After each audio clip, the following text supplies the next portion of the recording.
Bible study session number 6, छठवां session. इस session में सबको स्वागत करता हूं और प्रभु यीशु मसीह के नाम में सबको अभिवादन करता हूं। हमारा मेन टॉपिक है एंड टाइम प्रोफेसी, आखिरी समयों का भविष्यवाणी। तो मैंने बोला इस आखिरी समयों का भविष्यवाणी में हम जाने से पहले उसके लिए हम बेस बनाएंगे, फाउंडेशन, नींव बनाएंगे, जिससे आपको टॉपिक अच्छा से समझ में आएंगे। देखो, हमको मालूम है अगर हम मेन टॉपिक में जाएगा, मेन टॉपिक क्या है? एंड टाइम प्रोफेसी, अंतिम समयों में क्या होने वाला है उसके बारे में भविष्यवाणी बहुत किया हुआ है। और जब कभी हम अंतिम समयों के बारे में बोलेंगे, मैंने आपको याद दिलाया है, तुरंत क्या याद करना है? मत्ती का सुसमाचार उसका 24वां अध्याय, मरकोस का सुसमाचार उसका 13वां अध्याय और लूकोस का सुसमाचार उसका 21वां अध्याय। ये तीनों चैप्टर्स में और आखिरी पुस्तक भविष्यवाणी का पुस्तक जो प्रकाशित वाक्य है, रेवलेशन, उसमें पृथ्वी के अंतिम समयों के बारे में स्पष्ट लिखा हुआ है। ये दो चारों में, मतलब 3 सुसमाचार में और आखिरी पुस्तक में, सब में बात करने वाला एक ही है, यीशु मसीह है। तो उसमें जाएगा तो हमको जल्दी से समझ में आएंगे अंतिम समयों का चिन्ह क्या क्या है। लेकिन अगर हम उसमें जाएगा, जल्दी से हम खत्म कर सकते हैं, आपको कुछ भी समझ में नहीं आएंगे और आपके पास बहुत सारे सवाल बच जाएंगे। जो सवाल पहले से है वो सब स्टडी करने के बाद में भी वही सवाल आपके पास रह जाएंगे। जैसे कि एक उदाहरण के लिए 1-2 सवाल बोलेंगे। कोई पूछेंगे, बाइबल, पूरा बाइबल पढ़ने की जरूरत है क्या? पुराना करार अभी पढ़ने की जरूरत है क्या? वो इस्राएल जाति को दिया था ना, हम क्यों वो पढ़ने का है? फिर उससे जुड़ा हुआ और एक सवाल है, 10 आज्ञाओं को भी मानने का कोई जरूरत है क्या?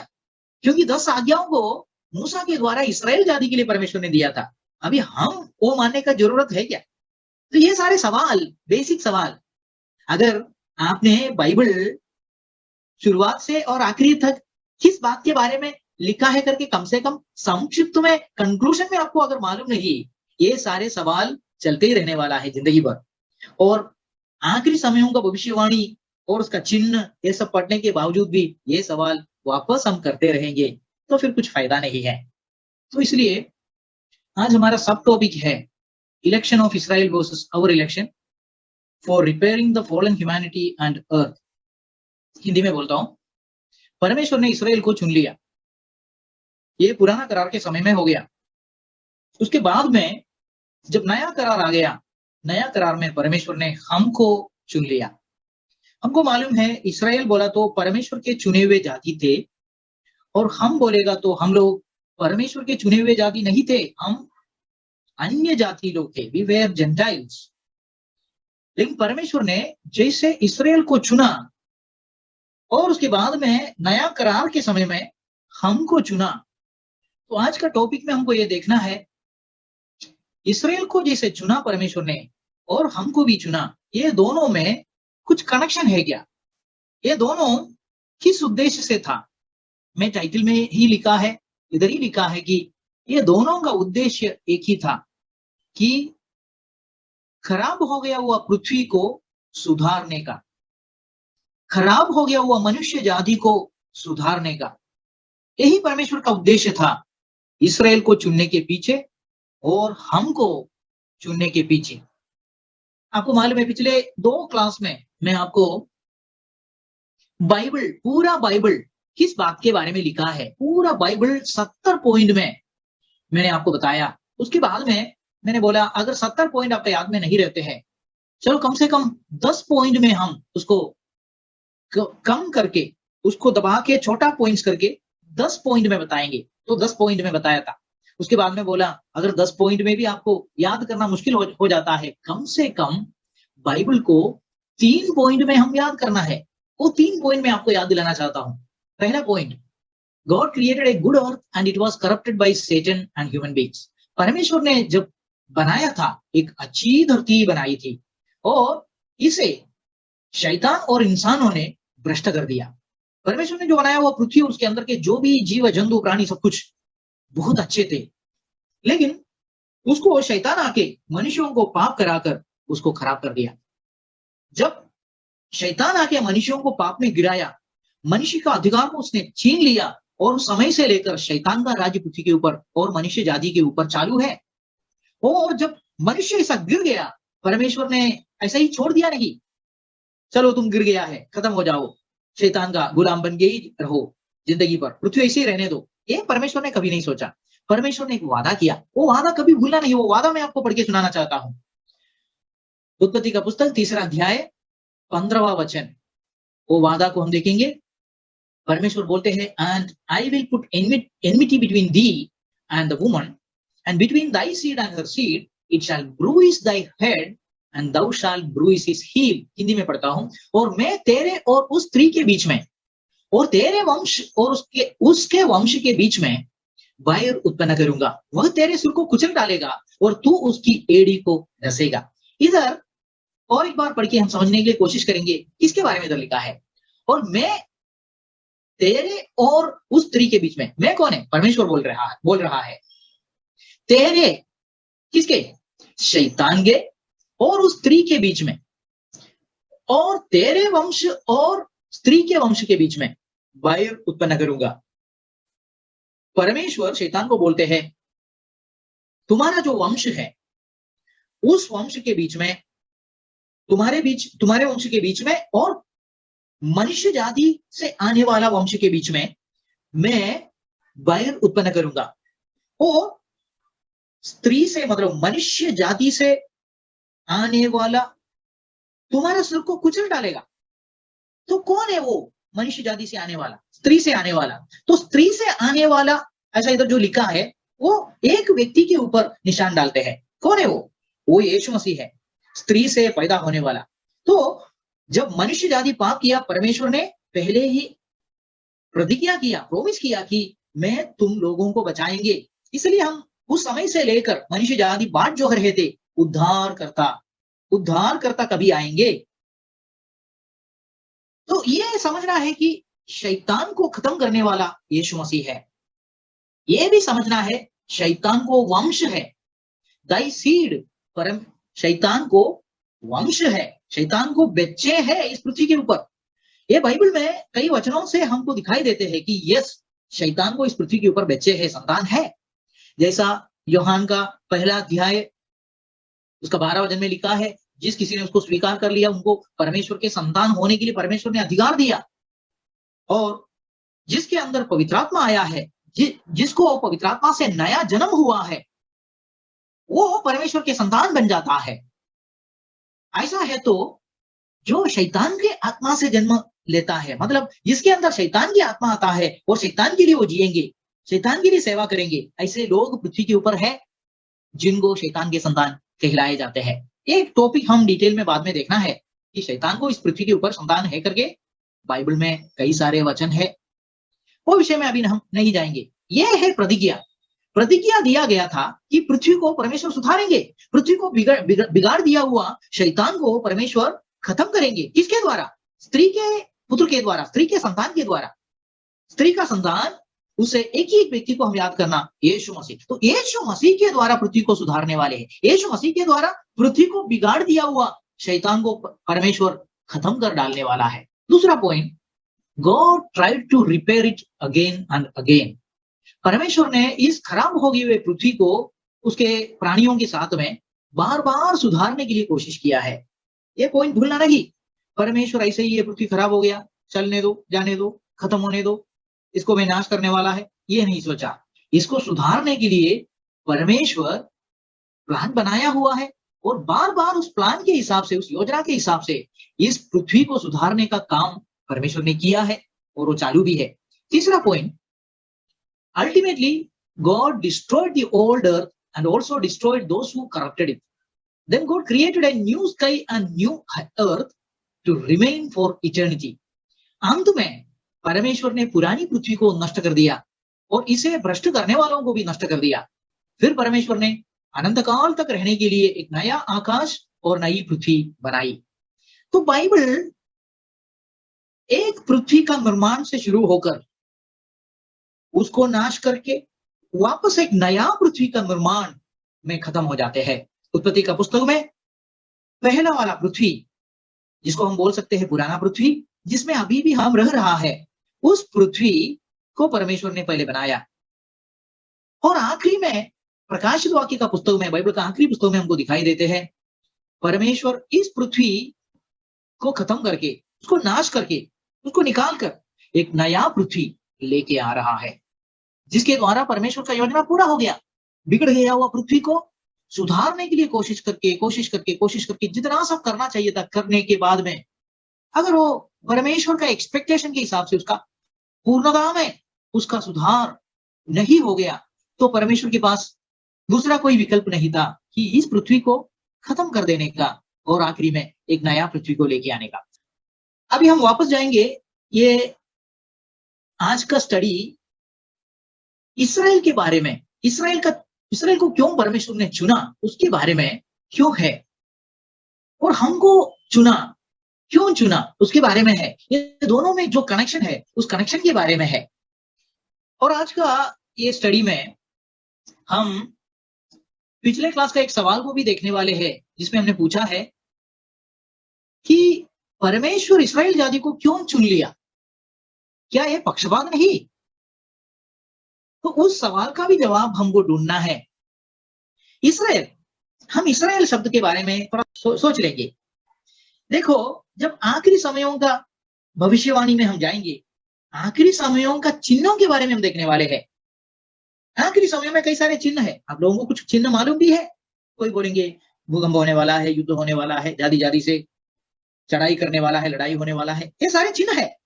लेकिन ये जो शैतान का जो वंश जो है, शैतान के लोग, शैतान के संतान लोग जो शैतान के लिए सेवा कर रहा है, और इस पृथ्वी उनके द्वारा चलाए चलते हैं, क्योंकि शैतान का राज्य है पृथ्वी के ऊपर। तो वो लोग सब चीजों में घुस गया हुआ है, वो लोग मंडलियों में भी घुस गया हुआ है, वो लोग परमेश्वर की बातों को, जो ओरिजिनल बातें हैं, उस बातों का डुप्लीकेट लेके आया हुआ है।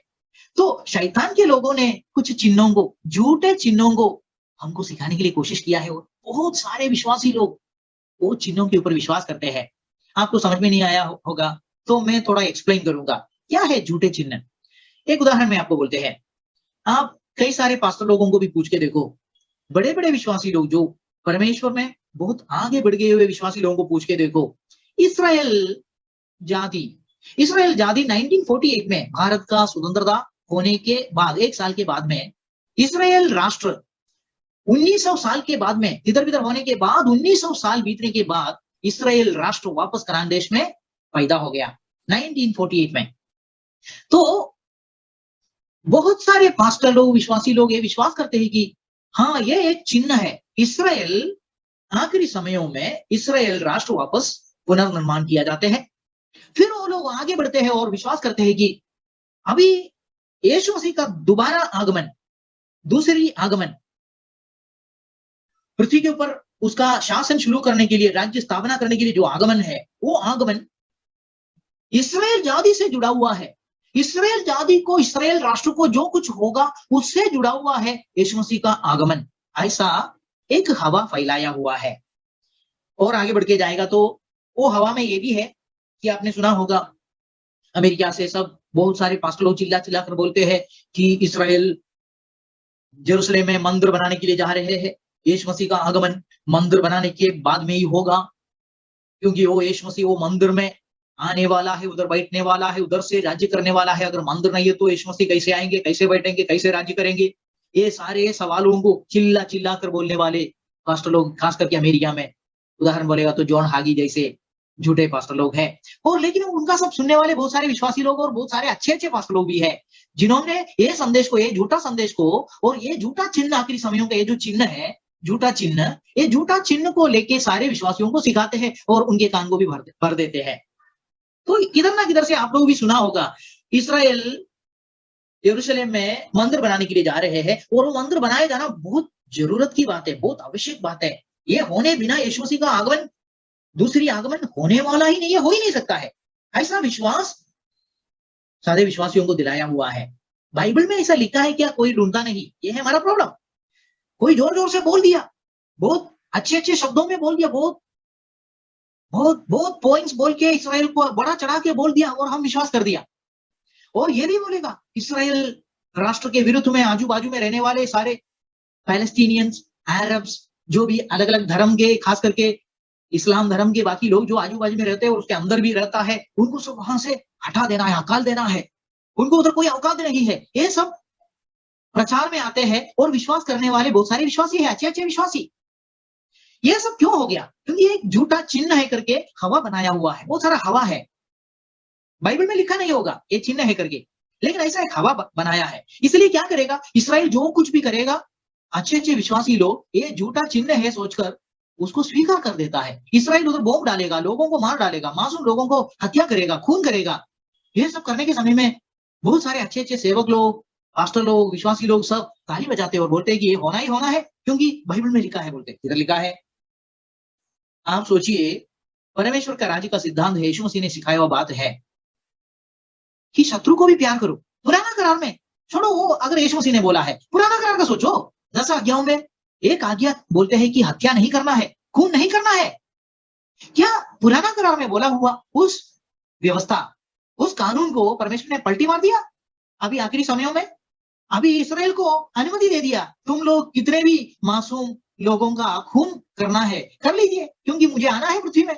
तुम लोग किया तो ही मैं आ सकता हूं, तुम लोग उनका इलाका को कब्जा किया तो ही और मंदिर को बनाया तो ही मैं आ सकता हूं। ऐसा कुछ बाइबल में लिखा है, परमेश्वर ने बोला है नया करार में आखिरी समयों के लिए। लेकिन ये हवा है, ये हवा में बहुत सारे साधारण विश्वासी लोग विश्वास कर लेता है और भटक जाते हैं।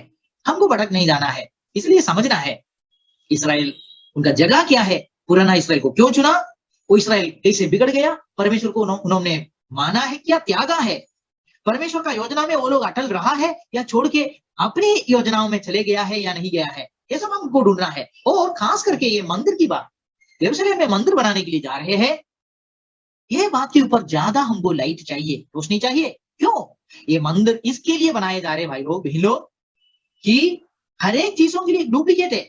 परमेश्वर के राज्य में जो कुछ बनाए जाएंगे उसका डुप्लीकेट शैतान जरूर बनाते हैं।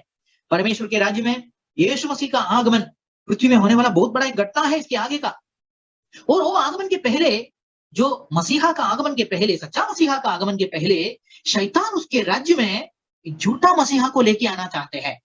और वो झूठा मसीहा के बारे में उन्होंने हवा बनाया है, झूठा शिक्षण बनाया है कि वो मसीहा आएगा, आके यरूशलेम के मंदिर के अंदर बैठेगा, जो मनुष्य के हाथों से बनाया हुआ यरूशलेम का मंदिर के अंदर बैठेंगे और वहां से राज्य करेंगे।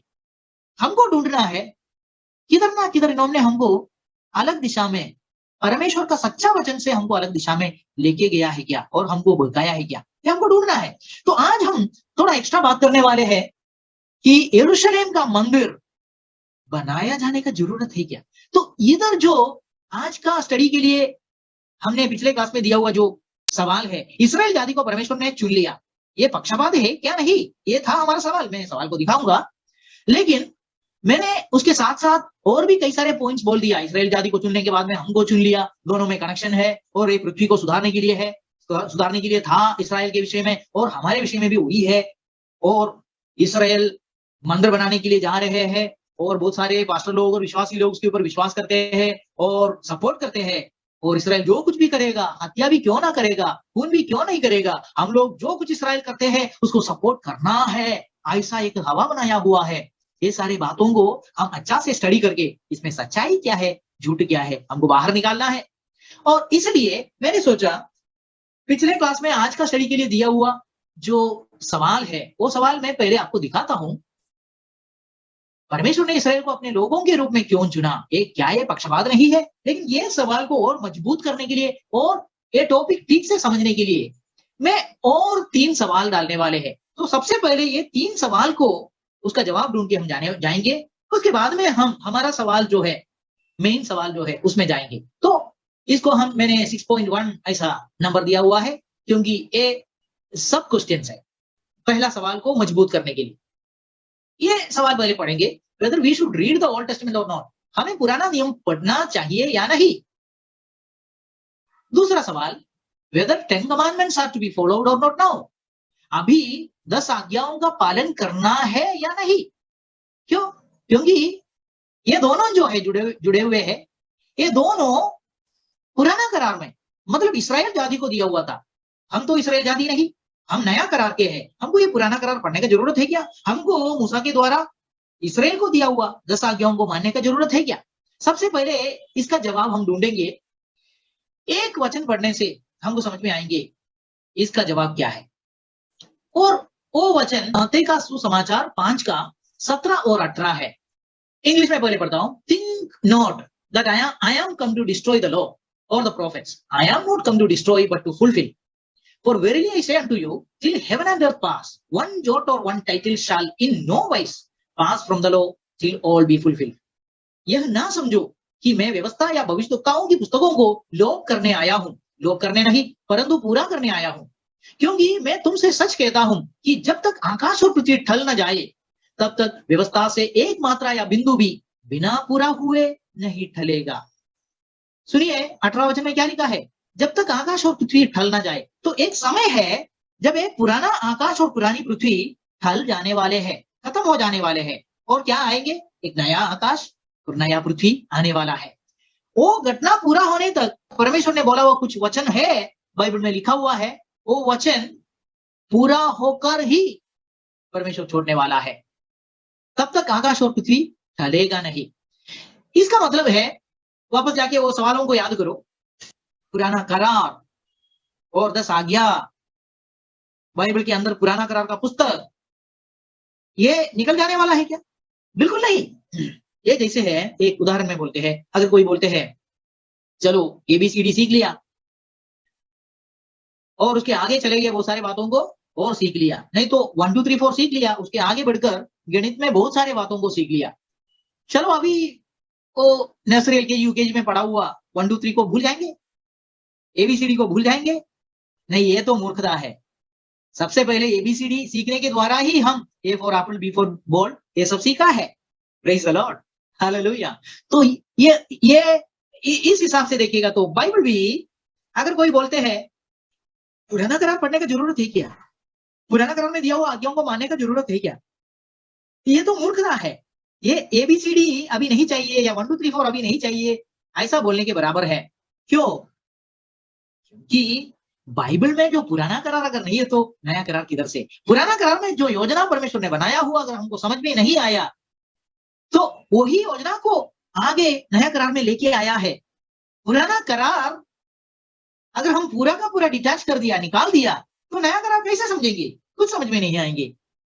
पुराना करार में दिया हुआ कुछ आज्ञाओं को अभी मतलब नहीं है, सही बात है। क्यों मतलब नहीं है? क्योंकि पुराना करार में दिया हुआ उस आज्ञा से भी बड़ा आज्ञा, उससे भी महत्वपूर्ण आज्ञा, उसको मॉडिफाई करके उसे भी श्रेष्ठ आज्ञा परमेश्वर ने नया करार में दिया होगा। तो पुराना करार का वो आज्ञा को मतलब नहीं है। इससे यह समझ में आता है कि पुराना करार से कुछ भी निकाल नहीं दिया, पुराना करार से भी उत्तम चीजों को जब स्थापना किया, पुराना करार का वो जो पुरानी चीजें वो अभी करने की जरूरत नहीं। एक उदाहरण बोलेगा तो पुराना करार में इस्राएली लोगों को मंदिर छोड़ के कोई भी बात नहीं होते थे। मंदिर सब कुछ, उनका जिंदगी पूरा मंदिर से के चारों तरफ घूम फिरने वाला जिंदगी था। मंदिर का कार्यक्रम, मंदिर में होने वाले सारे बातें।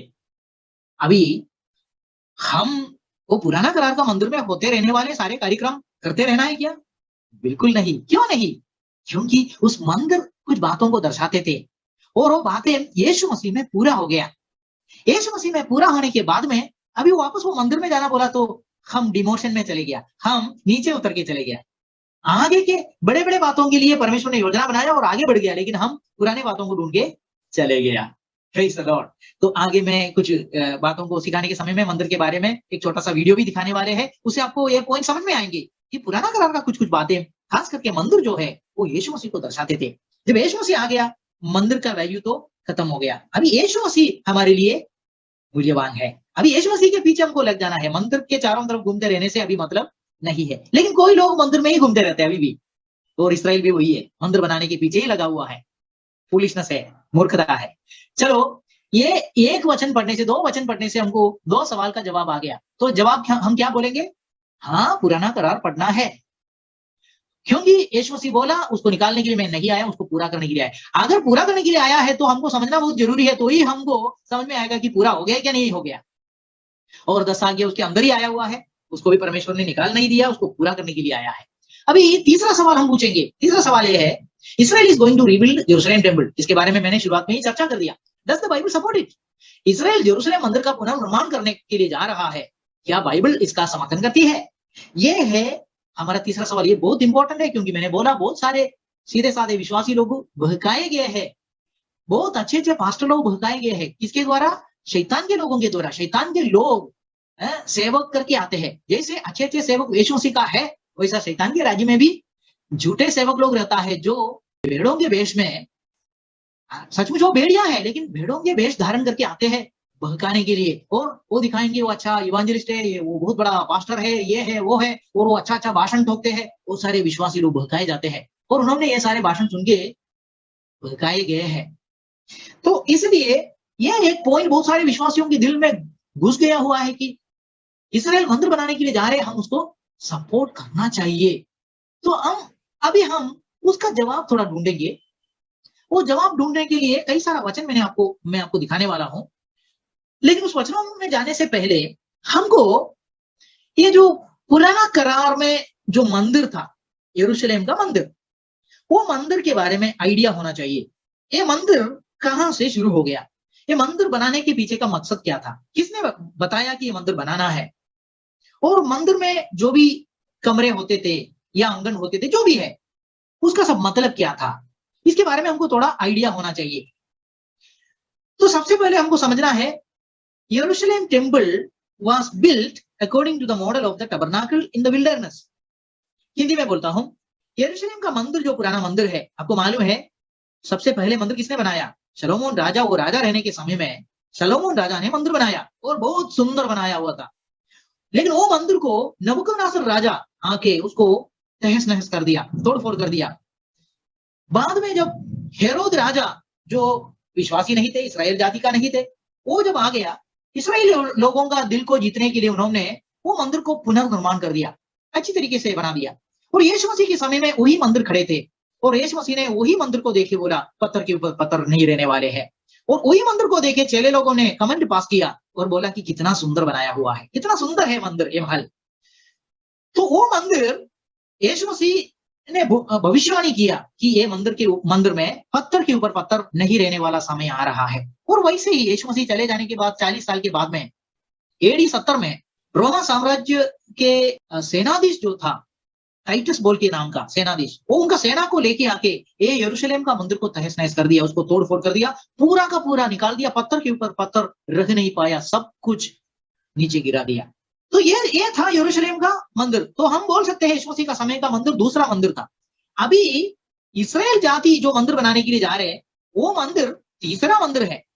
तो लगभग 1950 साल तक, 1950 AD 70 में अगर दूसरा मंदिर तोड़फोड़ कर दिया, निकाल दिया, और उसके बाद में अभी तक इस्राएल जाति वापस इस्राएल राष्ट्र को बनाया 1948 में, ये सब होने के बावजूद भी अभी तक मंदिर नहीं बनाया है।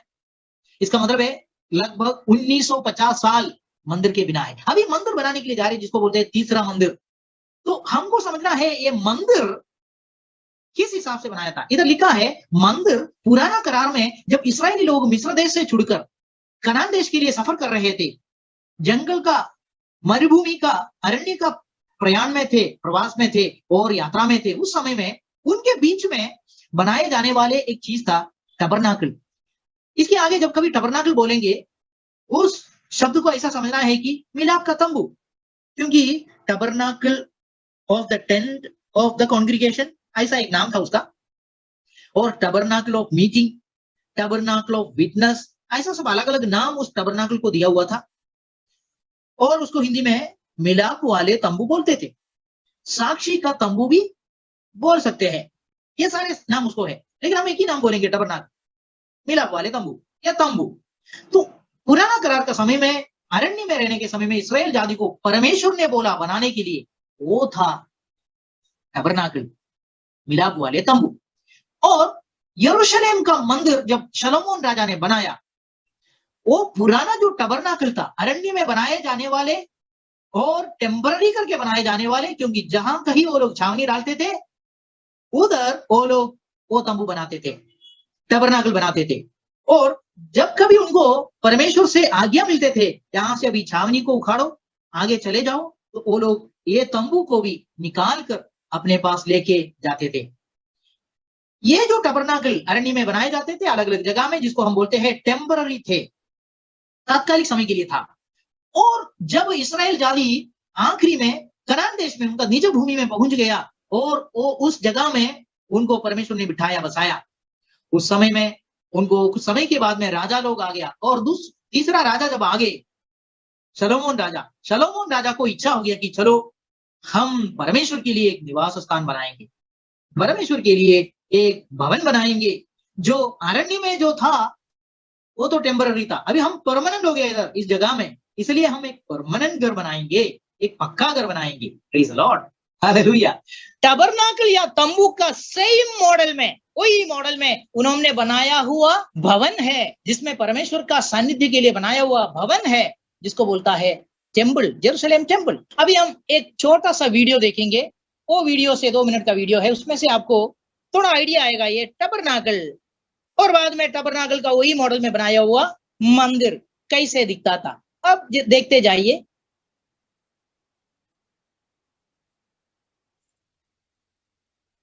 इसमें साउंड नहीं है, मैं बात करते रहूंगा। यह है तंबू, इसका कलर, इसमें क्या कर्टन लगाना है, उसका कलर क्या है, कितना ऊंचा है, कितना चौड़ा है, सब कुछ परमेश्वर बता के दिया था।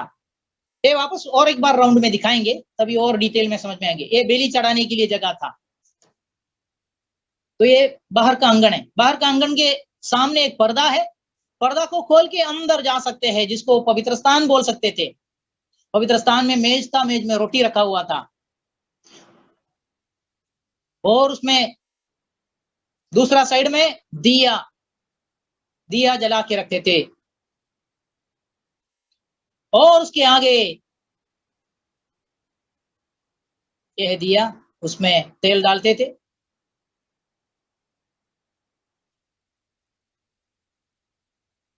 ये बुझ नहीं जाना चाहिए था।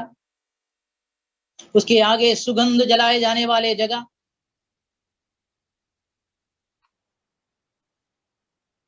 और उसके आगे और एक कर्टन लगाया, पर्दा लगाया हुआ था,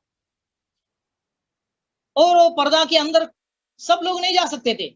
महायाजक साल में एक बार अपने आप को पवित्र करके, शुद्ध करके, बहुत विधियों के साथ में, बहुत डर भय के साथ में अंदर जाते थे, क्योंकि वहां अंदर परमेश्वर का सानिध्य थे, the presence of the Lord. देखिए अभी इधर से ये पर्दा से होकर अंदर जाएगा तो वहां संदूक रखा हुआ था। अभी ये देखिए, बाहर से होकर, आंगन से होकर, बेली सब चढ़ाकर, हाथ सब धोकर पवित्र स्थान में, और लास्ट में अति पवित्र स्थान में जाते हैं। देखिए ये पवित्र स्थान, ये अति पवित्र स्थान, वापस उसके बारे में बताएंगे, आपको समझ में आएंगे। The tabernacle was divided into 3 main courts: the outer court, the holy place, and the Holy of Holies.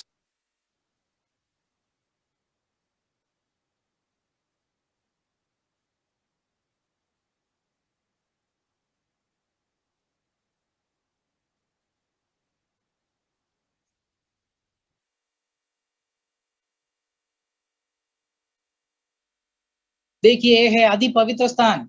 Solomon's temple replicated the same 3-level progression, doubling the floor plan size of the tabernacle's sanctuary. अभी आप ये दोनों को देखिए, सामने जो दिखता है अरण्य में उन्होंने बनाया हुआ टबरनाकल है, मिलाप का तंबू है। पीछे वही मॉडल में थोड़ा कुछ इधर उधर बदल किया उन्होंने, लेकिन सेम मॉडल में उन्होंने बनाया हुआ एक महल थे, मंदिर, यरूशलेम का मंदिर। उसमें भी बाहर का आंगन, बेली चढ़ाने वाला जगह, और हाथ पैर धोने वाला जगह, उसके बाद में एक पर्दा, सिंगल पर्दा, मतलब एक ही एक द्वार, और उसके अंदर से पवित्र स्थान में प्रवेश करेगा। फिर उसके अंदर अति पवित्र स्थान में उस पर्दा के अंदर से जाकर सिर्फ महायाजक साल में एक बार जाते थे। तो ये क्या है? ये दर्शाते हैं कि परमेश्वर के सानिध्य में जाना इतना आसान नहीं है। पहले बाहर का दुनिया से अलग होकर एक कंपाउंड वॉल के अंदर आना चाहिए, उसके अंदर वो आंगन में आके बेली चढ़ाकर पापों का क्षमा होना चाहिए, हाथ पैर धोया हुआ होना चाहिए, मलिनता हटाया जाना चाहिए। उसके बाद में एक ही एक दरवाजा से होकर पवित्र स्थान में प्रवेश करना पड़ेगा।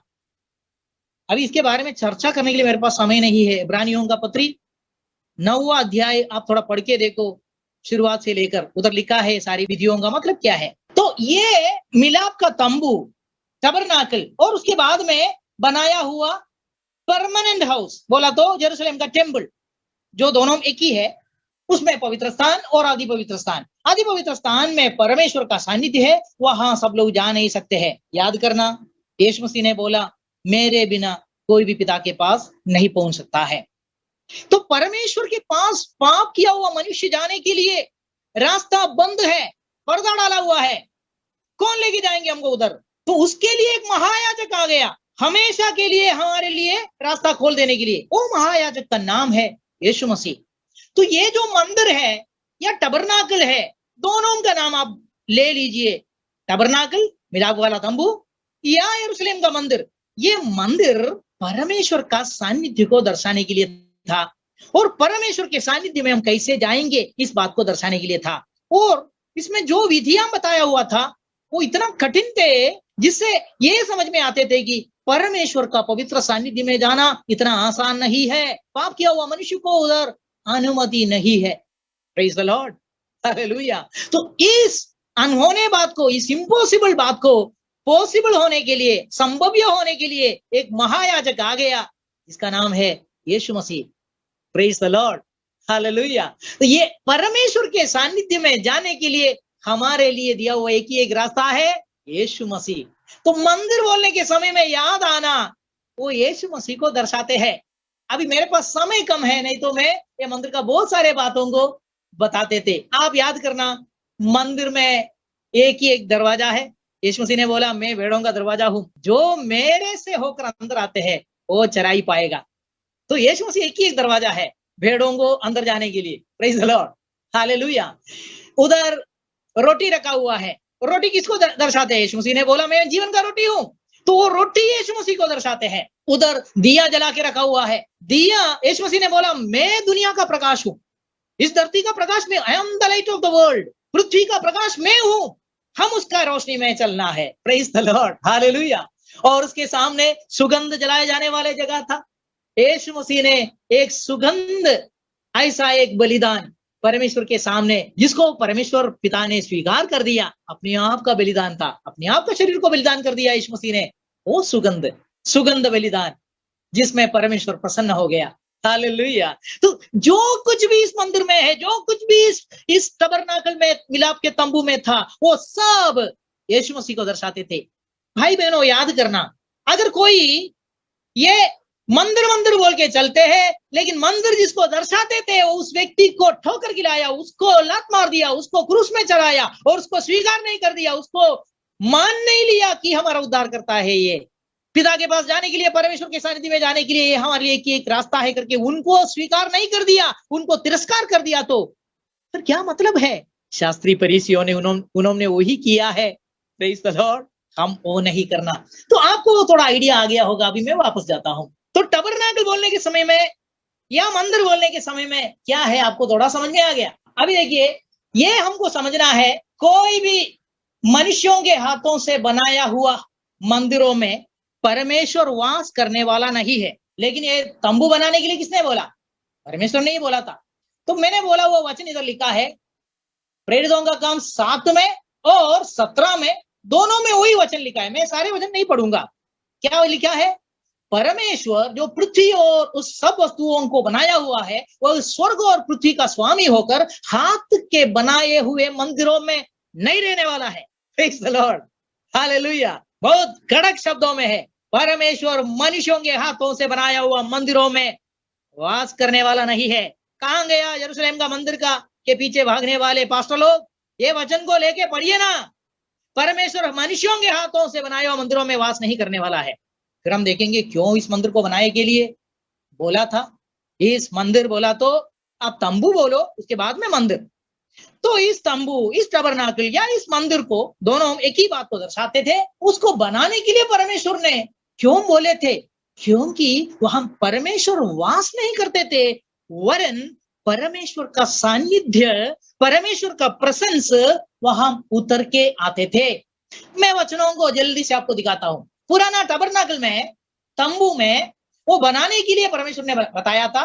निर्गमन 25:8 में लिखा है, और उधर परमेश्वर बादल के स्तंभ में उधर उतर के आते थे, मतलब उधर परमेश्वर का सानिध्य बादल का स्तंभ आने से उधर महसूस हो जाते थे। और वापस वही लिखा है निर्गमन का 40 का 34 में कि परमेश्वर का ग्लोरी, परमेश्वर का महिमा उस टबरनाकल में, उस तंबू में उतर के आते थे। परमेश्वर रहने के लिए उधर नहीं आते थे, परमेश्वर का महिमा, परमेश्वर का सानिध्य, प्रेजेंस वहां आते थे। जब शलोमोन ने मंदिर बनाया, दूसरा इतिहास 5 का 13 और 14 में लिखा है परमेश्वर का महिमा उस मंदिर के अंदर, उस भवन के अंदर भरकर आ गया। तो ये मंदिर या तंबू, उसके अंदर परमेश्वर वास नहीं करते थे, लेकिन परमेश्वर का सानिध्य वहां बने रहते थे। आप सोचिए, एदन बाग में आदम और हवा के साथ में शाम के समय में परमेश्वर चल फिरते थे, बातचीत करते थे, वार्तालाप करते थे, कम्युनिकेशन होते थे, परमेश्वर का सानिध्य उनके साथ में बने रहते थे। लेकिन जब पाप किया, वो संगति टूट गया, वो है आध्यात्मिक मृत्यु। और वो संगति टूटने के बाद में मनुष्य परमेश्वर का सानिध्य में जा नहीं पा रहा है, सीधा उसको देख नहीं पा रहा है। बाइबल में लिखा है कोई भी मनुष्य परमेश्वर को देखे जीवित नहीं रह सकता है। ये सीक्रेट नहीं भूलना। कोई भी मनुष्य, हमारा इस शरीर में परमेश्वर को सीधे सामने हम देख नहीं सकते हैं, देखेगा तो हम मर जाएंगे। पाप किया हुआ मनुष्य परमेश्वर का सानिध्य से दूर हो गया, अभी उसके सानिध्य में आमने सामने रह नहीं सकता है। Praise the Lord. क्योंकि मनुष्य ने, परमेश्वर ने उनके ऊपर दिया हुआ महिमा को, ग्लोरी को खो दिया। ग्लोरी खोया हुआ, महिमा खोया हुआ मनुष्य ज्योतिर्मय परमेश्वर को देख नहीं सकता है। ये रहस्य, सीक्रेट आप भूलना नहीं। तो फिर परमेश्वर क्या करते थे? उसका सानिध्य मनुष्यों के बीच में वापस लेके आने के लिए कोशिश में है। लेकिन कैसे लेके आएगा? कहाँ उसका सानिध्य आएगा? अति पवित्र स्थान में। कौन उधर जाएगा? सब लोग नहीं जा सकता है, सब लोग नहीं जा सकते हैं। डर भय के साथ में महायाजक साल में एक बार ही अंदर जा सकते हैं। Praise the Lord, hallelujah. चुने हुए लोग ही उधर जा सकते हैं। तो परमेश्वर कम से कम परमेश्वर का सानिध्य परमेश्वर के लोगों के बीच में है करके प्रकट करने के लिए दिया हुआ था टबरनाकल, मिलाप का तंबू, और बाद में बनाया हुआ यरूशलेम का टेम्पल, यरूशलेम का मंदिर।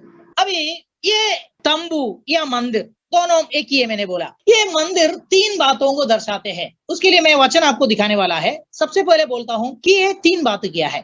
जब भी आप सुनेगा टबरनाकल, तंबू या टेम्पल, मंदिर, आपको 3 बातों को याद आना चाहिए।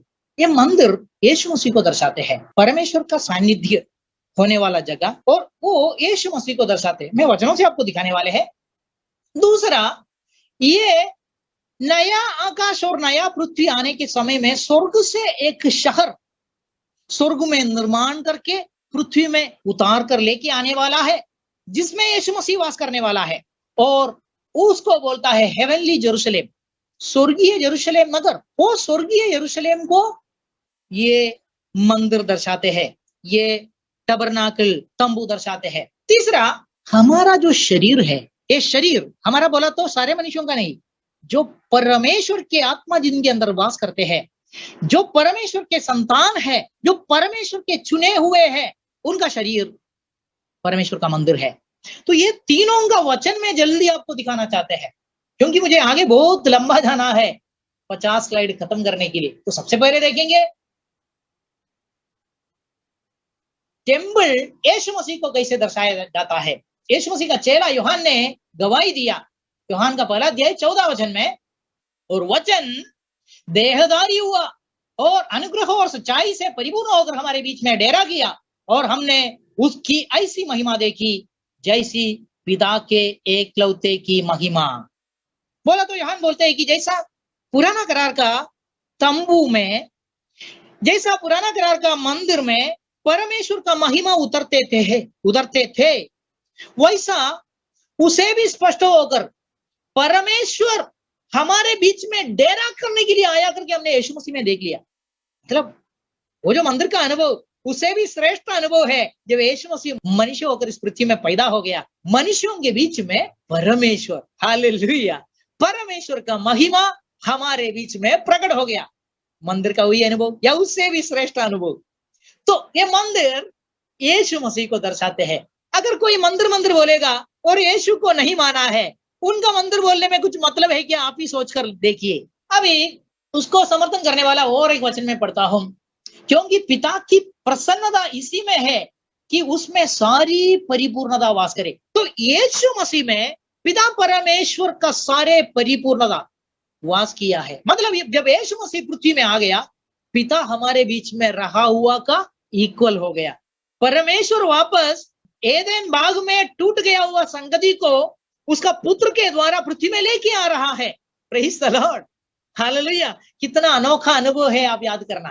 तो हम बोल सकते हैं यीशु मसीह का शरीर में आने का अनुभव परमेश्वर हमारे बीच में वास करने वाला अनुभव है। मतलब मंदिर का अनुभव है, या उससे भी महत्वपूर्ण अनुभव है। तंबू का अनुभव है, उससे भी महत्वपूर्ण अनुभव है। अभी आप आगे देखो, और लिखा है नया यरूशलेम नगर जब आएंगे, नया आकाश और पृथ्वी जब आएंगे, प्रकाशित वाक्य का 21वां अध्याय का 22वां वचन में लिखा है, और मैंने उस नया पृथ्वी में, उस नया यरूशलेम नगर में कोई मंदिर ना देखा। अभी मंदिर मंदिर बोल के मत जाइए, और बोल के जाने वालों के साथ में जुड़ मत जाइए। हालेलुया। मंदिर नहीं इंपॉर्टेंट, यीशु मसीह है important. Praise the Lord, hallelujah. और मैंने उसमें, उस नया पृथ्वी में कोई मंदिर नहीं देखा, क्योंकि सर्वशक्तिमान प्रभु परमेश्वर और मेमना, मेमना बोला तो यीशु मसीह उसका मंदिर है। तो मंदिर कौन है? परमेश्वर ही मंदिर है, यीशु मसीह ही मंदिर है। हालेलुया। मंदिर बोलने वाले यीशु को देखो। अभी इस्राएल के बारे में परमेश्वर ने एक दोष लगाया, एक गलती बोला, उनका एक गलती बोला। क्या है? राज मिस्रियों को, जिनको मंदिर बनाने के लिए बोला था उन्होंने, लेकिन मंदिर का, महल का कॉर्नर स्टोन होने के लिए जिसको परमेश्वर ने रखा था, मतलब यीशु मसीह उसका एकलौता पुत्र। क्योंकि प्रतिज्ञा को याद करना, प्रतिज्ञा क्या है? स्त्री का संतान शैतान का सिर को कुचलेंगे। हालेलुया। वो मंदिर बोल के जो भी है, परमेश्वर का भवन बोल के जो भी है, परमेश्वर का सानिध्य बोल के जो भी है, परमेश्वर का तंबू बोल के जो भी है, उसका मेन व्यक्ति कौन है? जीसस क्राइस्ट, यीशु मसीह। उस यीशु मसीह को मंदिर का कोने का पत्थर करके डालना चाहिए। लेकिन राजमिस्त्रियों ने क्या किया? क्राफ्ट्समैन ने क्या किया? महल बनाने वाले क्या किया? इस यीशु मसीह को इनकार कर दिया। बोला कि दो, ये तो मरिया का पुत्र है, ये वो कारपेंटर है, इनके भाई लोगों को हम जानते हैं, इनकी बहन लोग हमारे बीच में है। हालेलुया। उनके लिए यीशु मसीह उतना ही था। उन्होंने एक कॉर्नर स्टोन को, एक कोने के पत्थर को त्याग दिया। Praise the Lord. लेकिन परमेश्वर ने क्या किया? उसी पत्थर को मंदिर का कोने का पत्थर करके ठहराया। मतलब फाउंडेशन उसके ऊपर है। भाई बहनों, आपका फाउंडेशन किधर है? फिर मंदिर में जाके कैसे कुछ तो ड्रामा देखता जैसा कुछ गाना गा के खड़ा रहते क्या? आपका फाउंडेशन कौन है? आपका नींव कौन है? यीशु मसीह होना चाहिए। Praise the Lord. नहीं तो पिछले दिन में मेरा पुराना एक पहचान वाला जो आधा विश्वासी है, आधा विश्वासी, उसको समझ में आ गया मैं पूना में हूँ। तो उनका वो लोग भी इधर पूना में रहते हैं। 25 साल के बाद में उनको पता चला मैं पूना में हूँ। मैंने उनको बोला मैं एक मंडली, प्रभु का दया से एक मंडली चलाते हैं। तो वो आधा विश्वासी है। वो मेरे को बोला हाँ, आपका मंडली का एड्रेस भेज दीजिए बोला। तो मैंने उनको एड्रेस भेज दिया। हमारा मंडली का एड्रेस है इमानुएल इंग्लिश मीडियम स्कूल। तो तुरंत उन्होंने रिप्लाई दिया, मंडली, चर्च, स्कूल में, ऐसा कैसे? मुझे समझ में आ गया ये ABCD उनको मालूम नहीं है, LKG में इनको बिठाना पड़ेगा। तो मैंने उनको तुरंत लिखा, आपको क्या चाहिए? मार्तोमा चर्च चाहिए क्या? उसका भी एड्रेस मैं भेज देता हूं, मैं बोला। फिर उनका कम्युनिकेशन ही बंद हो गया, उनको समझ में आ गया। तो लोगों का समझ ऐसा है कि पत्थर से बनाया हुआ मंदिर उधर है, परमेश्वर नहीं है, उस मंदिरों में नहीं है। परमेश्वर का मंदिर यीशु मसीह है। परमेश्वर का मंदिर आप है। क्यों? परमेश्वर का आत्मा आपके अंदर वास करते हैं। आगे उस वचनों को भी हम देखने वाले। तो इतने सारे वचन है जिसमें बोलते हैं कि यीशु मसीह मंदिर का कोने का पत्थर है। उनको छोड़ के हम आगे बढ़ेगा कुछ मतलब है क्या भाई बहनों?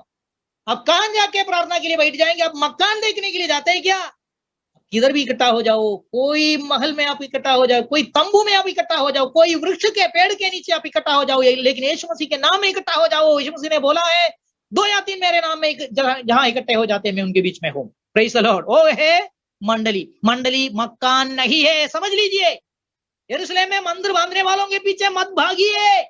Praise the Lord. वो साइनिस्ट लोग हैं, उनके पीछे जाकर आप खत्म मत हो जाइए। तो दूसरा है टबरनाकल, मंदिर और तंबू आने वाला नया पृथ्वी में रखा जाने वाला नया यरूशलेम नगर, स्वर्गीय यरूशलेम नगर को दर्शाते हैं। जल्दी से वो वचन मैं आपको दिखाता हूं, मैं पूरा नहीं पढ़ूंगा, मेरे पास समय कम है। प्रकाशित वाक्य 21 का 2 और 3 में लिखा है, पवित्र नगर नए यरूशलेम को स्वर्ग से परमेश्वर के पास से उतरते हुए देखा। और तीसरा वचन में बोलते हैं, देख परमेश्वर का डेरा मनुष्यों के बीच में है, वह उनके साथ डेरा करेगा और वे उनके लोग होंगे और परमेश्वर आप उनके साथ रहेगा और उनका परमेश्वर होगा। यह है परमेश्वर का सानिध्य। This is the fellowship. यह है परमेश्वर का सानिध्य जो आदम और हव्वा के साथ में एदन बगीचे में थोड़ा लेवल में था, ये उसे भी अच्छा तरीके से है। परमेश्वर का सानिध्य, हालेलुया। नया यरूशलेम नगर, मंदिर नया यरूशलेम नगर को दर्शाते हैं। अभी तीसरा हम देखेंगे, मंदिर हमारा शरीर को दर्शाते हैं। इसके लिए बहुत सारे वचन है, सब पढ़ने का जरूरत नहीं। एफेसियों का पत्री 2 का 21 और 22 जिसमें लिखा है, पवित्र मंदिर बनने के लिए हमको बुलाया है, परमेश्वर का निवास स्थान होने के लिए हमको बुलाया है। तो परमेश्वर वास करने वाला जगह पवित्र मंदिर वो हम है।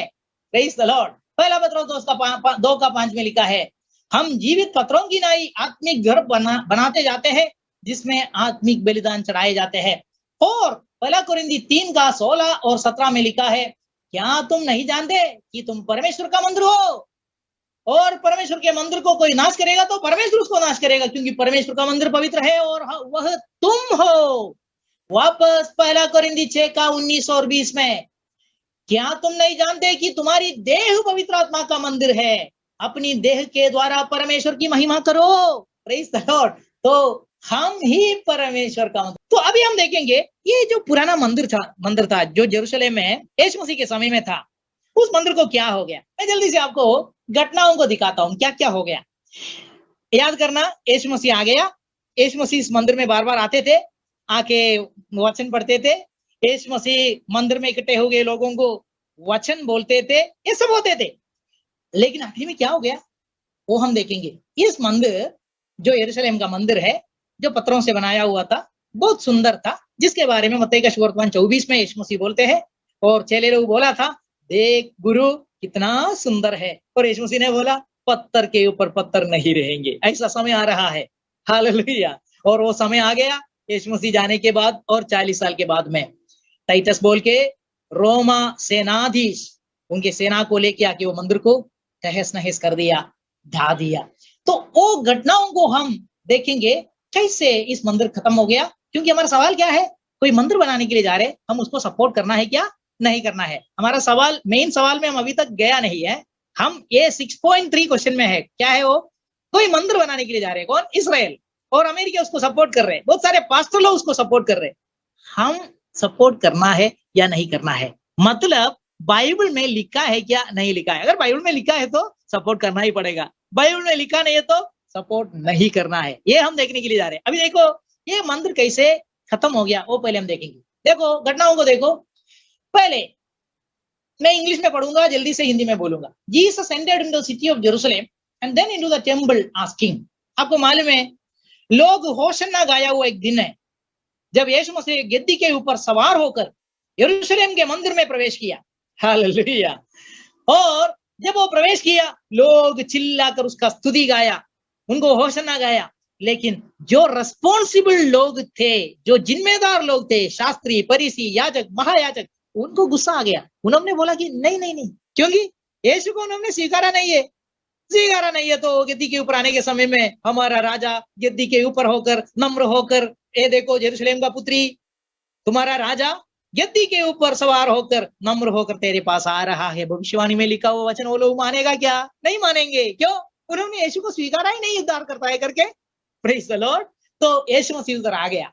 आने के बाद में क्या हो गया, the Jews and their leaders did not accept him as king. Yeshu Masih को यहूदी लोगों ने, उनका नेता लोगों ने स्वीकार नहीं किया राजा करके।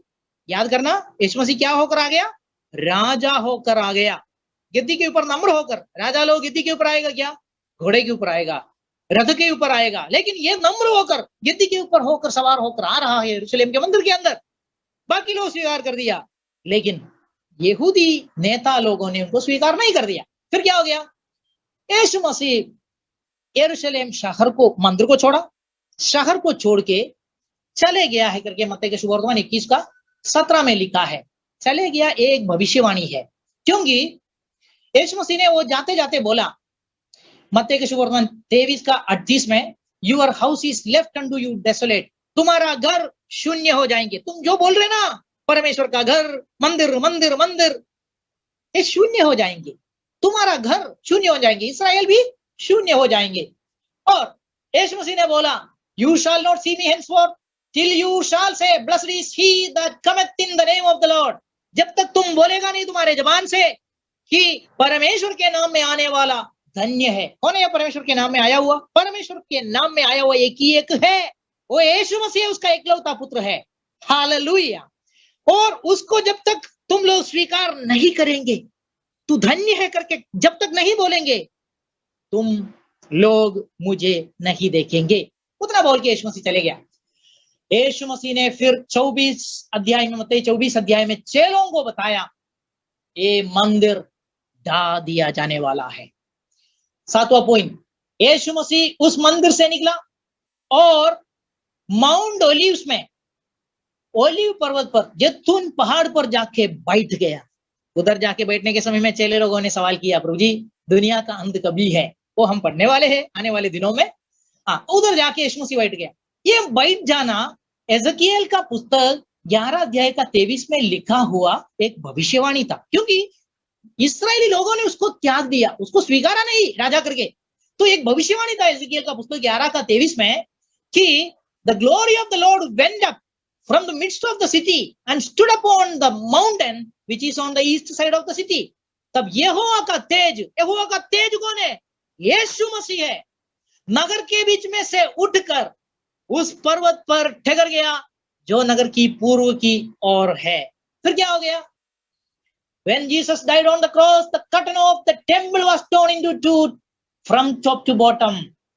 यीशु मसीह को उन्होंने पकड़ा, क्रूस में खत्म किया। जब यीशु मसीह मर गया, मंदिर का पर्दा ऊपर से नीचे तक फट गया। अभी मंदिर के पीछे मत जाइए, अभी मंदिर के पीछे मत जाइए, उधर का महिमा सब कुछ चले गया हुआ है। हालेलुया। उधर कुछ है ही नहीं। अभी वापस बनाएगा तो उधर दूसरा एक व्यक्ति आकर बैठने वाला है जो डुप्लीकेट है, डुप्लीकेट क्राइस्ट, डुप्लीकेट मसीहा उधर आके बैठने वाला है। क्या उसका नाम? Anti Christ. तो मंदिर किसके लिए बनाया जा रहा है? मैं संक्षिप्त में आपको बोलता हूं, कंक्लूजन में आपको बोलता हूं, इस्राएल जाति बनाने वाले मंदिर वो उनका राजा को बिठाने के लिए है। कौन है उनका राजा? सारे पृथ्वी के ऊपर राज्य करने के लिए, आने के लिए तैयार होकर बैठा हुआ क्रिस्तु विरोधी एंटी क्राइस्ट। और वो एंटी क्राइस्ट आएंगे, वो मंदिर में बैठेंगे। उसके बारे में हम भविष्यवाणी के पुस्तक में बाद में पढ़ाई करने वाले हैं। चलो, तो यीशु मसीह मर गया, लेकिन मंदिर का पर्दा भी फट गया। अभी वो मंदिर में मत जाइए, परमेश्वर का महिमा वहां से चले गया हुआ है। फिर क्या हो गया? 40 साल के बाद AD 70 में रोमा साम्राज्य का जो सेनाधीश टाइटस, उनका सेना को लेके आके ये मंदिर को तहस नहस कर दिया। मंदिर खत्म हो गया। अभी लगभग 2000 साल, 1900 साल, कम से कम 1950 साल हो गया है। वो मंदिर उधर नहीं है। वो लोग कोशिश कर रहे हैं मंदिर बनाने के लिए। अभी सवाल, बाइबल में किधर भी परमेश्वर ने बताया है क्या? अरे मेरा मंदिर ढा दिया गया, गलती हो गया, तो टाइटस आके इसको तहस नहस कर दिया। अभी मेरा मंदिर उधर नहीं है। वो मंदिर के जगह में अभी मुसलमान लोगों का मस्जिद खड़ा है। मेरे को बहुत दुख होता है। तुम लोग मेरे लिए मंदिर बनाओ। परमेश्वर ने किधर भी लिखा है क्या? बताया है क्या? भाई बहनों, परमेश्वर को मनुष्यों के हाथों से बनाया हुआ मंदिर का जरूरत नहीं है। परमेश्वर का पुत्र यीशु मसीह मंदिर है। आपके अंदर परमेश्वर का आत्मा वास करते तो आप परमेश्वर का मंदिर है। जहां परमेश्वर वास करते हैं वो है मंदिर। जहां परमेश्वर का सानिध्य होता है वो है मंदिर। हालेलुया। जहां परमेश्वर को तिरस्कार किया है वहां परमेश्वर का सानिध्य आएगा क्या? वहां परमेश्वर वास करेगा क्या? वो मंदिर को क्या बोले? शैतान का मंदिर। उधर वो शैतान बैठेंगे, उसके पीछे मत जाइए। वो सवाल का जवाब हो गया। अभी मैं जल्दी से हमारा पहला सवाल का जवाब में जल्दी जाएंगे। 5 मिनट या 8 मिनट और ले लेंगे। सवाल क्या था हमारा सवाल? हमारा सवाल था इस्राएल जाति को परमेश्वर ने क्यों चुन लिया? पक्षपात नहीं है क्या? तो हम सबसे पहले ये वचन पढ़ेंगे कि इस्राएल जाति को परमेश्वर कभी चुना? अब्राहम ने चुना। अब्राहम को परमेश्वर चुना और अब्राहम से इस्राएल जाति आ गया। तो अब्राहम को चुनने के समय में परमेश्वर ने वादा किया। मैं जल्दी से पढ़ता हूं, उत्पत्ति का पुस्तक 12 का 1 से 3 तक। यहोवा ने अब्राहम से कहा, अपने देश और अपनी जन्मभूमि और अपने पिता के घर को छोड़कर उस देश में चले जा जो मैं तुझे दिखाऊंगा, और मैं तुझसे एक बड़ी जाति बनाऊंगा और तुझे आशीष दूंगा और तेरा नाम बड़ा करूंगा और तू आशीष का मूल होगा, और जो तुझे आशीर्वाद दे उन्हें मैं आशीर्वाद दूंगा, और जो तुझे कोसे उसे मैं शाप दूंगा, और भूमंडल के सारे कुल तेरे द्वारा आशीष पाएंगे। श्रापित होकर पड़ा हुआ पृथ्वी को वापस आशीर्वाद देने के लिए, पृथ्वी को सुधारने के लिए परमेश्वर एक आदमी को चुन लिया और उसको बोलता है तेरे द्वारा मैं एक बड़ा जाति बनाऊंगा, वो है इस्राएल जाति। तो परमेश्वर इस पृथ्वी को सुधारने के लिए एक आदमी को पहले चुना, उनमें से आने वाले लोगों से एक जाति को बनाने के लिए जा रहे। आप सोच लीजिए, इट मेक्स सेंस। ये आपका कॉमन सेंस को भी आप यूज करेगा तो पता चलेंगे। अगर दुनिया इस पृथ्वी का सारे सिस्टम बिगड़ गया है, सारे जाति मूर्ति पूजा में है, सारे लोग शैतान के पीछे है, तो परमेश्वर सारे मनुष्यों को सुधारने के लिए जाने से अच्छा क्या है? एक मनुष्य को बुलाओ, उसको सुधारो, उसको अलग करो, उसको मूर्ति पूजा से छुड़ाकर परमेश्वर का पूजा में लेके आओ, परमेश्वर का बनाओ, और उनमें से आने वाला जाति को एक बड़ा जाति बना के बाकी जातियों के सामने खड़ा करो और दिखाओ कि देखो, ये जाति को देखो जिसका परमेश्वर जीवित परमेश्वर सच्चा परमेश्वर है। बाकी सारे जातियों को देखो, उनका परमेश्वर मरा हुआ परमेश्वर है, बोला तो झूठा परमेश्वर है, शैतान है। हालेलुया, ये है तरीका, ये आप पहले ही समझ लीजिए। तो इसलिए परमेश्वर ने क्या बोला? निर्गमन का पुस्तक 19 का 5 और 6 में परमेश्वर ने बोला, इसलिए अब यदि तुम निश्चय मेरी मानोगे, इस्राएल को बोलते हैं, और मेरी वाचा का पालन करोगे, तो सब लोगों में से तुम ही मेरा निज धन ठहरोगे। समस्त पृथ्वी तो मेरी है और तुम मेरी दृष्टि में याजकों का राज्य। ये शब्द में ध्यान देना, किंगडम ऑफ प्रीस्ट, याजकों का राज्य। याजक क्या करते थे? याजक मंदिर में जाके बलिदान चढ़ाते थे, परमेश्वर के सानिध्य में जाते थे। किसके लिए? अपने आप का पाप का क्षमा के लिए और बाकी लोगों का पाप का क्षमा के लिए। मतलब परमेश्वर और मनुष्यों के बीच में मेल मिलाप होने के लिए और संगति होने के लिए मध्यस्थ होकर, मीडिएटर होकर जाने वाला व्यक्ति का नाम है याजक, प्रीस्ट। सो तुम कौन है? इस्राएल कौन है? पृथ्वी के मनुष्यों के बीच में और परमेश्वर के बीच में मध्यस्थी करने के लिए, संगति परमेश्वर के साथ में जोड़ने के लिए जाने वाला प्रीस्ट है, याजक है तुम। और तुम और कौन है? और पवित्र जाति है। ये दो शब्द ध्यान में रखना। इस्राएल को चुना और उसको उनको क्या बोले? तुम याजकों का राज्य है, तुम पवित्र जाति है। अभी आगे और वचन, व्यवस्था विवरण 7 का 6 में और 14 का 2 में, दोनों में सेम वचन है, इसलिए मैं 14 का 2 पढ़ता हूं, जिसमें बोला है क्योंकि तू अपने परमेश्वर यहोवा, ये तू जो बोलते हैं इस्राएल के बारे में है। इस्राएल अपने परमेश्वर यहोवा के लिए एक पवित्र समाज है, वापस आ गया, होली पीपल। और यहोवा ने तुझको पृथ्वी पर के समस्त देशों के लोगों में से अपनी निज संपत्ति होने के लिए चुन लिया है। एक पेक्यूलियर पीपल, निज संपत्ति होने के लिए चुन लिया है। एक वापस हम पूछेंगे, पक्षपात है क्या? बाकी लोगों को छोड़ दिया क्या? नहीं है, आगे देखेंगे। और क्या हो गया? दूसरा शमूएल 7 का 23 में उधर लिखा है, परमेश्वर इस्राएल को मिस्र देश का देवी देवताओं का बलवंत हाथों से उस देश के लोगों के से उनके चंगुल से छुड़ाने के लिए जा रहा है। तो मतलब रिडीम करने के लिए जा रहे हैं, उद्धार करने के लिए जा रहा है। तो उनको उस बलवंत देश के बलवंत देवताओं से छुड़ा लिया। तो बाकी लोग क्या बोलेंगे? इनका परमेश्वर सामर्थी परमेश्वर है। Praise the Lord, hallelujah. अभी और आगे देखेंगे। तो परमेश्वर कुछ करना चाहते हैं, कुछ दिखाना चाहते हैं बाकी लोगों को।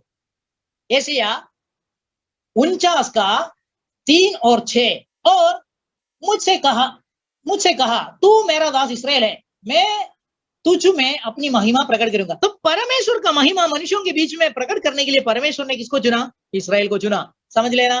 फिर बोला हुआ 6वां दिन में बोला हुआ बात बहुत ध्यान से सुन लेना। उसी ने मुझसे यह भी कहा है, यह तो हल्की सी बात है कि तू याकूब के गोत्रों का उद्धार करने और इस्राएल के रक्षित लोगों को लौटा ले आने के लिए मेरा सेवक ठहरे। मैं तुझे अन्य जातियों के लिए ज्योति ठहराऊंगा।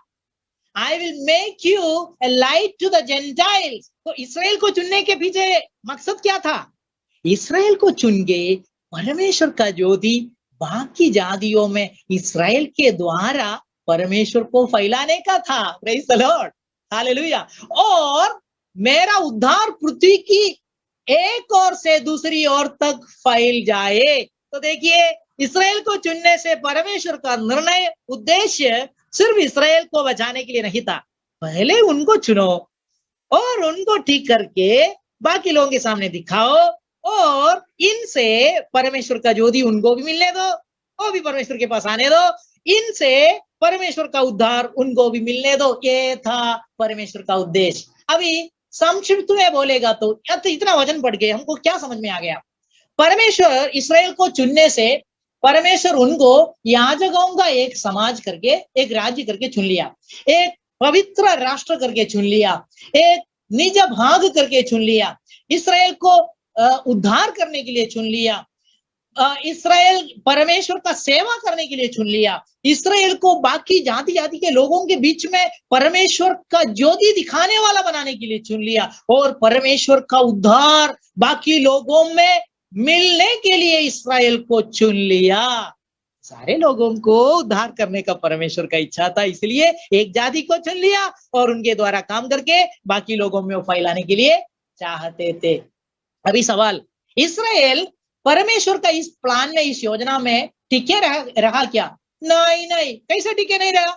परमेश्वर का प्लान का केंद्र बिंदु कौन है? Who is the centre point of God's plans? Jesus Christ, hallelujah. वही जीसस क्राइस्ट को, यीशु मसीह को इसराइल जाति ने तिरस्कार कर दिया, तो परमेश्वर का प्लान होगा क्या? बिल्कुल नहीं होंगे। अभी परमेश्वर का प्लान फेल हो गया क्या? अरे भाई बहनों, परमेश्वर का प्लान फेल नहीं होता है, फेल मनुष्य हो गया है, इसराइल फेल हो गया, बट परमेश्वर का प्लान चालू है। तो फिर परमेश्वर ने क्या किया? परिणाम क्या हुआ कि इसराइली जिसकी खोज में है वह उनको नहीं मिला, परंतु चुने हुओं को मिला, और शेष लोग कठोर हो गए थे। मैं कहता हूं, क्या उन्होंने इसलिए ठोकर खाई कि गिर पड़े? कदापि नहीं, परंतु उनके गिरने के कारण अन्य जातियों को उद्धार मिला। हालेलुया। इसराइल ने ठोकर खाया, इसराइल परमेश्वर का योजना को समझा नहीं, इसराइल परमेश्वर भेजा हुआ उद्धारकर्ता को पाया नहीं, समझा नहीं, इसलिए अभी उनसे वो प्लान हटकर हमारे पास आ गया है। तो और वचन देखेंगे जल्दी से, रोमी 3 अध्याय का 1 से 3 और 29। यदि कितने विश्वासघाती निकले भी तो क्या हुआ? क्या उनके विश्वासघाती होने से परमेश्वर की सच्चाई व्यर्थ ठहरे ही? सवाल ये है, कोई लोग प्लान में नहीं टिका तो ये बोलकर परमेश्वर का प्लान फेल होगा क्या? बिल्कुल नहीं। अगले वचन पढ़ो, क्या परमेश्वर केवल यहूदियों का ही है? क्या अन्य जातियों का नहीं? हाँ, अन्य जातियों का भी है। और क्या हो गया? रोमी 9 अध्याय का 30 से 33 तक लिखा है, परमेश्वर ये इसराइल जाति के पास ये सब सौंप दिया हुआ था, लेकिन वो उन्होंने पाया नहीं, उन्होंने ठोकर खाया एक पत्थर में। कौन सा पत्थर है? जो कोने का पत्थर था, जो स्टम्बलिंग ब्लॉक भी था, एक ठोकर का पत्थर है करके पहले ही बोला था, तुम लोग इसके ऊपर विश्वास नहीं करेगा तो ठोकर खाएंगे। उसमें वो लोग ठोकर खाकर गिर गया। किसमें? यीशु मसीह के विषय में। फिर क्या हो गया?